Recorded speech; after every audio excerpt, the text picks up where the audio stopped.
And then she said my top was so last year, like she didn't wear something just like it a month ago.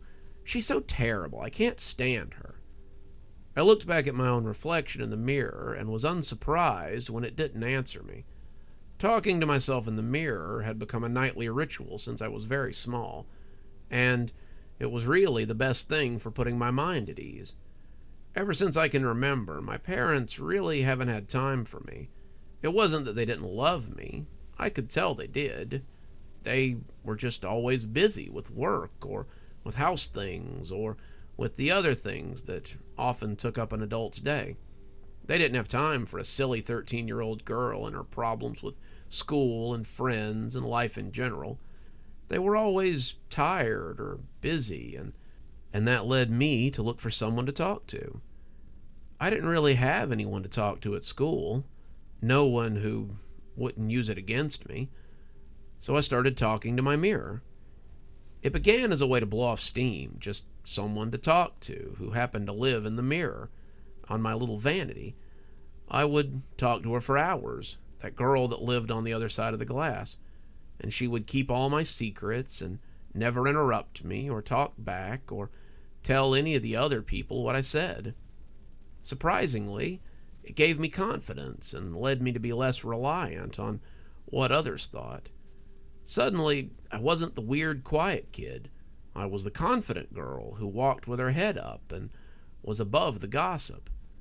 No one knew that I went home and spilled all my secrets to my reflection, and if I could help it, they never would. This confidence actually led me to make some friends, something I had always wanted. Margaret, Victoria, and Ashley were the most popular girls in school, and when they came to my table at lunch, it took everything in me not to blow it right away. They wanted me to hang out with them, and I took a breath before saying that I supposed that would be all right. If they wanted to sit with me and walk to class and hang out after school some, then that would be all right. They smiled, and I smiled, but inside I was squealing. I finally had friends, real girlfriends, and I owed it all to the girl in the mirror. My reflection was the perfect confidant, the perfect ego boost. Right up until the night she spoke back. I'd like to say it came out of nowhere, but there had been signs that I had tried to ignore. Recently, within the last few weeks, my reflection didn't seem like it was precisely what it should be. It would move a little slower than me sometimes, blink a little more often, maybe not sync up with me like it should, but I always shrugged it off as my mind playing tricks on me. Of course it was just my dumb brain playing tricks. Reflections were reflections, after all. And they were the way they were on purpose. There wasn't really another world on the other side of the glass. That was just silly. But I still couldn't shake the feeling.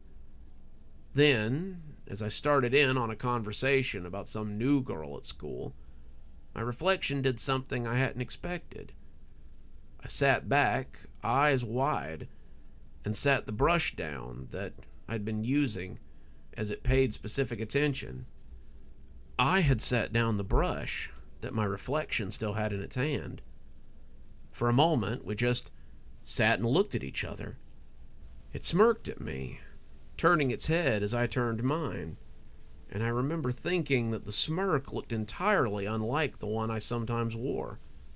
It was a fox's smirk, calculating, and not altogether healthy. It was a smirk that made you think you weren't part of the joke, that you might in fact be the joke. "Hello, Grace," the reflection said, and I did scoot back now. It knew my name, I thought, but of course it did. I had told it my name, had told it all my secrets, so why wouldn't it know? "Hello," I answered breathlessly, not sure how to proceed. "Sorry, did I startle you? I didn't mean to. You'd spent so long talking to me that I thought I might talk back. Seemed only polite to talk a little after you've kept me company so many afternoons while I brushed my hair.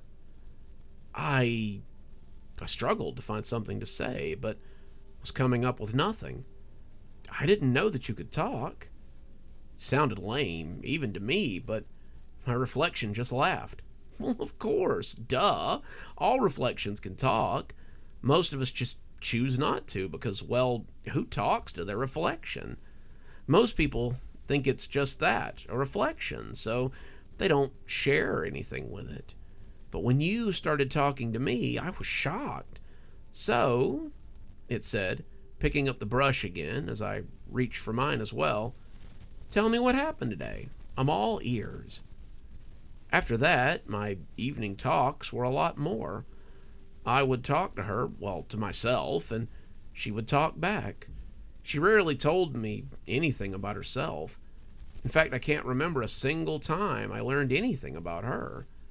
She would always give me a lot of things to think about, and some good advice, though. I found the advice helped me thrive at school and in life, and the company was also appreciated. I had been the quiet, reserved girl for so long that anytime I acted out of character, they made it sound like I was acting strange or out of pocket. With the mirror me, I could just be myself and let the neurotic self out to voice all the fears and worries I usually held inside. We'd been talking every night for about 3 months when she arrived to find me studying instead of brushing. I was in my junior year and had been forced to take a science so I could get the credits to graduate next year. My friend Becky had told me that chemistry was easy, but it had proven quite difficult. What Becky had meant was that Chem 2 was fun because most of it was spent in the lab doing sciencey stuff. Chem 1 was a lot of memorizing stuff from the periodic table and the reactions they had and their uses and on and on and on. I had a pretty good memory, but science was never my strong suit. I was struggling, and if I wanted to pass the 11th grade, I needed this class credit. My reflection tried a few conversational gambits, but when I was less than forthcoming, they started getting annoyed. "What is so interesting that you can't talk to your bestie?" she asked, slamming the brush down on the desk and folding her arms. "Sorry," I mumbled, making notes, "but there's a chem final tomorrow, and if I don't pass, I might have to redo the 11th grade." My reflection nodded. "Oh, was that all? Well, I can tutor you if you want. I'm not too bad at chemistry. I mean..." I remember the return of that smirk, and it should have made me cautious. "I could take it for you." I looked up from my chem book. "What?" "Your chem final. I could take it for you." I was skeptical, but not nearly as wary as I should have been. "And how would you manage that?" My reflection shrugged. "We look exactly the same, right? Well, there's a way to swap places with me. I come out, take your test, and then we swap back. Call it a thank you for keeping me company all this time." I was excited. This was like real magic, like something from a Disney movie, but I think even then, I was still a little worried. What if she decided not to come back? What if she left me trapped in there? I didn't know, but I was young and eager for something like real magic. At the time, I thought it would be an adventure. "How do we do it?" I asked. "Lift your hand to the mirror, place it against mine, and say, 'Reflection in, reflection out,' 3 times. We have to say it together, and then we swap places. I take your test, come back, and we swap back. Easy peasy." Easy peasy, I thought, and stuck my hand to the mirror. She laughed. "No, silly, not right now. Wait until school in the morning. Then I'll swap places with you, and you can sit in my room while I take your test for you." I nodded, putting away my book and picking up my brush as I told her about my day. It was like a weight had been lifted off my shoulders, and as my reflection smiled and nodded, I remembered thinking that I had misjudged her. Maybe my fears were unjustified. But I kept remembering the scary movies about things in the mirror, or the things my grandma had said about demons and vanity when I was young. I slept well that night, and when my mom called me to wake me up for school, there I was in the mirror waiting. I put my hand on the mirror, recited the words, and in a flash of light I was on the other side, looking at her. She smiled, turned to grab my bag, as she told my mom that she'd be right down. "Oh, by the way," she said before leaving, "I wouldn't leave my room. Things on this side are a little different, and it might be safer if you stayed put." Then she was gone, and I was left with nothing but my own room to look at and her room to explore. There wasn't much there. The room was about the same size as mine, and set up about the same too. But every time I went for the door, I would remember what she had said and move away. I tried to look out the window, curious about the outside world, but she didn't have a window. It was the only difference between my room and her room, and I realized I would never have noticed from the angle I was sitting at and brushing my hair. She had curtains hung up too, and as I looked for something to do, I stumbled upon books on her shelf. They weren't my books, but they were books. Most of them were books of poetry or children's books, and I set to reading until she came back. If she came back. That was a thought that kept coming back again and again. What if she never came back? What if I was stuck here forever? What would I do? I didn't know anything about this world. How would I eat? What would happen to me? Most of what she had on her shelf were European fairy tales, and the thought of her never coming back made it hard to concentrate on them. Red caps, kelpies, gnomes, guardian trees, elves. I was flicking through the old pages, trying to find some story to hold my attention, but I couldn't keep my eyes away from the mirror. "The Pale Reflection," I read, turning to a page near the middle as I glanced up again. "A creature that hides within mirrors." That caught my attention for a moment. It assumes the identity of its victim so it can leave the mirror. I paused, rereading so I could be sure of what I was seeing, so it can replace them in the real world. That made me look a little closer. Suddenly I was afraid. I'd been worried that it wouldn't come back, but now here was something that seemed to prove it. I had been watching as the sun set outside my window in the other world, but now I was having trouble looking away. It can take on the form of the person it chooses as its victim, and I looked up, hearing the doorknob rattle. I looked at the clock and saw that it was around 4:30, which was the time that she would be coming home. I put the book back on the shelf hastily, feeling silly now that I'd worried about something like this, and took a seat at the vanity as she came in and smiled at the mirror. "I'm home. Did you miss me?" "I'm glad to see you," I said, extending my hand. For a moment, I didn't think she would do it, but as she put her hand on the mirror, we swapped places. There was a test in my bag with an A on it, and she told me how it had gone well, and how she'd hung out with my friends, and how no one had suspected a thing. Aside from the chem test, she had also aced an English exam that I had completely forgotten about in my panic to pass chem. So that was a plus too. After that, it became a regular thing for her to come out and do things I didn't want to do. Driving test, she aced it. Debate team finals, flying colors. Date with a boy I was having second thoughts about, she went and let him down gently. What I got out of the exchange was time to rest and read up on things that I was actually interested in. I filled out college applications, read up on French and German for classes, and studied materials for the engineering program I was looking forward to once I got to college. She got to come out and experience the world, and I got to rest and study. It was a win-win. No matter what I brought to do, however, I always seemed to go back to those books on the shelf. My double, as I said, had a lot of old storybooks about myths and legends, and some of them were pretty interesting. I found myself drawn to the stories about changelings especially. But once I discovered the Pale Reflection, I got even more interested.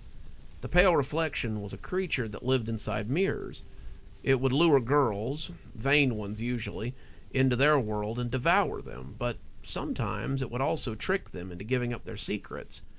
The Pale Reflection grew more powerful the more secrets it had, and the more I read, the more parallels I found between myself and the girl in these stories.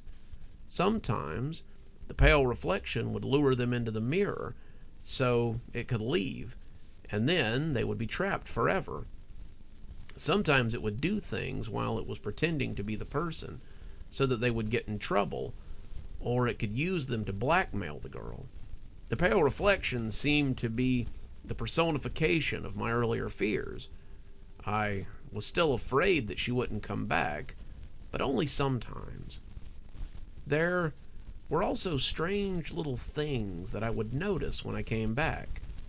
Comments that she would make to my friends, alterations to my clothes, sometimes troubling things that she had written in my notebook. I always chalked it up to just being unsure of herself, or maybe having trauma. I couldn't understand, but I think the one thing that made me believe she was on the level was that she always came back. The Pale Reflection in the stories always left them behind or ate them or something. My reflection always returned and seemed happy to get back to her room, so I assumed she wasn't like that. Still, it was a hard fear to shake, and it saved me in the end. It was my senior year. I had a few months left of school, and I'd been using her more than usual. She was happy to take tests and do things I had no interest in, but there had been some trouble recently, too. One of her poems for my creative writing elective had gotten me sent to the counselor's office. She had said something to Ashley, and it had taken a lot for her to speak to me again. My dad had given me a long talking to after a conversation he had had with her, and now he acted kind of weird around me. I wanted to stop using her after the thing with Ashley, but the Chem 2 final was coming up, and I desperately needed to pass. I told myself that this would be the last time.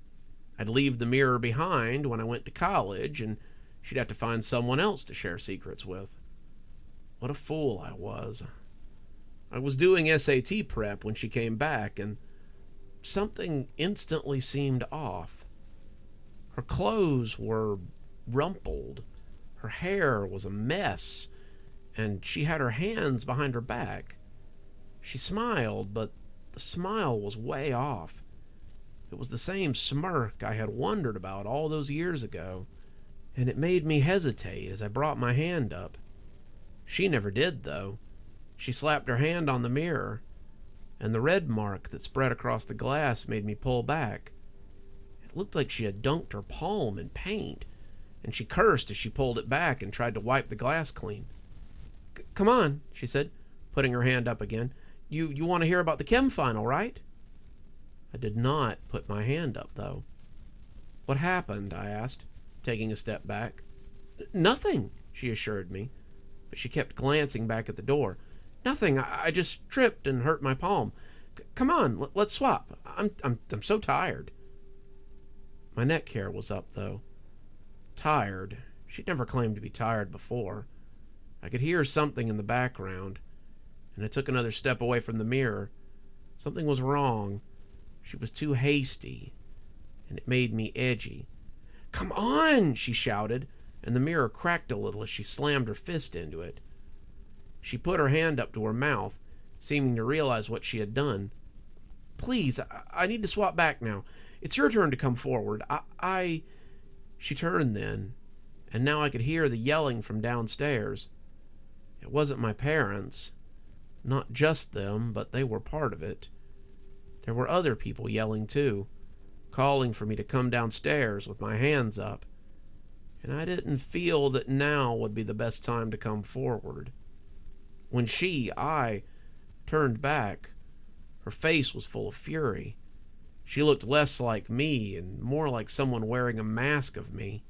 Her hands made the desk groan, and when she leaned in, I felt sure that she was about to come through the glass anyway. "You ungrateful little bitch. You will come through now, or I swear I will hunt you down and make your life a living." But someone kicked in the door then, and suddenly police officers were dragging her away. She fought them. She bit and kicked at them, but they managed to drag her off. There was a terrible ruckus in the hallway. But I never saw her again after that.